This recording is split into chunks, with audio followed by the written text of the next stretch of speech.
It's a type of python, that's right. It's known as a Burmese python. It is found natively in Southeast Asia, and it's actually one of the larger snakes out there in the world. A good-sized Burmese python can be about 20 feet long, weigh anywhere between 200 and 250 pounds. Very large snake. Now, this Burmese python is a constrictor. It uses constriction to kill the prey animal. What it's going to do is smell the prey animal with the tongue. Once the prey animal gets close enough, it'll strike at it and hit it with the mouth. Now, inside the mouth of these snakes are a bunch of small teeth that are kind of shaped towards the back of the mouth. They're very much similar to like a barbless fish hook. Now, if you've ever gone fishing, you got a fish hook stuck in your skin, you know it's very hard to get that fish hook out. Well, that goes for the snake and the prey animal. He grabs a hold of, let's say, a cute, fluffy rabbit. That rabbit cannot get away. It's simply stuck there because of the teeth. The snake will then take the opportunity to throw a couple coils around the prey animal. As you can probably imagine, the prey animal being coiled will be very frightened. It's going to breathe heavily. The snake will sense and feel that. Every time the animal exhales even the slightest. See what we got here. Okay. What herpetologists have done, a herpetologist is a long fancy name for those that make it their profession to study reptiles. What they've done is actually divided the venomous snakes of the world into three main groups. And the first group we're going to talk about are what are known as the rear-fanged snakes or the back-fanged snakes. That simply means they have a bunch of large, solid teeth in the back of their mouth. These teeth have a bunch of simple grooves or channels that run the length of them. When he wants to grab a hold of a prey animal, he's going to try to find a part of that animal that will fit into the back of the mouth where those teeth are located. And then with a slight chewing motion, he will hold on to the prey animal until venom runs out of a venom gland, which is located inside their head, down the simple grooves and channels in the teeth, and into the wound.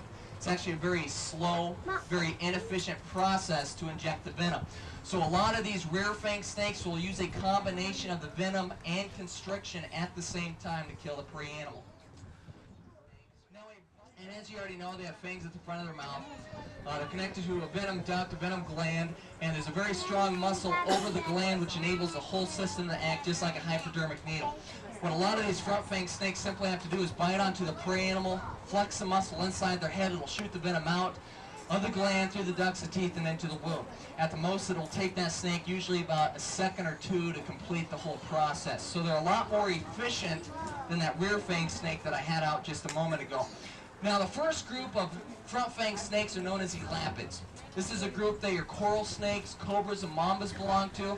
They are characterized as having relatively short fangs that are permanently fixed at the front of their mouth, up and down.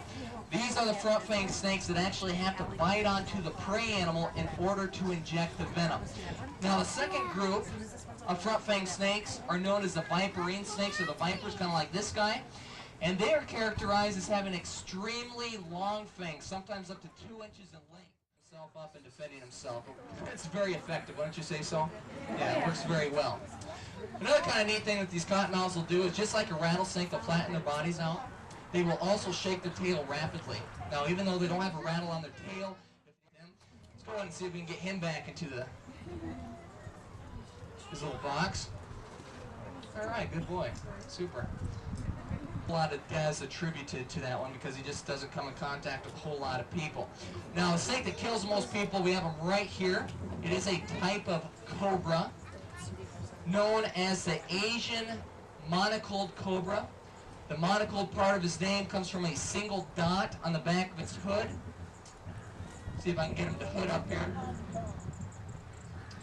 When you see a cobra hooded up, you may think of the image of the snake charmer, and what is he doing? He's playing his flute, cobra swaying back and forth to the rhythm of the music. It looks like he's dancing to the music. Now, there is one thing wrong with that scenario, and that is cobras, like all snakes, have no external ears. They're deaf. They can't even hear the music that's being played. What they rather do is follow the movement of the snake charmer himself. A cobra is a very visual animal. You get a snake charmer that's moving his upper body, his knee, or his foot. The cobra will just focus in on that movement, and then he'll face it, face his opponent in whatever position he is, and he'll just follow the movement of the snake charmer. Very impressive. You may wonder, though, how a snake charmer can get so close to a cobra without being bitten. The strike of a cobra is actually considered to be fairly slow. It's basically a particular type of rattlesnake it is. Now, our diamondback, you're going to find those more so on the coast in the southwestern part of the states. Prairie rattlesnake, that's right. And actually, a prairie rattlesnake is not one of the largest snakes out there. Very rarely will it exceed 4 inches, or 4 feet rather.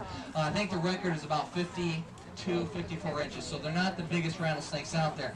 Now, the unique characteristic, though, about all rattlesnakes is that unique tail appendage known as the rattle. All that is are loosely connected segments of interlocking hard skin, just like what your fingernails are made out of. It's known as keratin. When the snake is on the defensive, he's going to shake and shiver like we might do, and we're scared. Those loose segments of skin will simply click or bounce off each other. And that's what produces that familiar buzzing sound. There are no dust beads or anything of that sort inside the tail to make that noise. Now, what do you get if you count the number of segments on that rattle?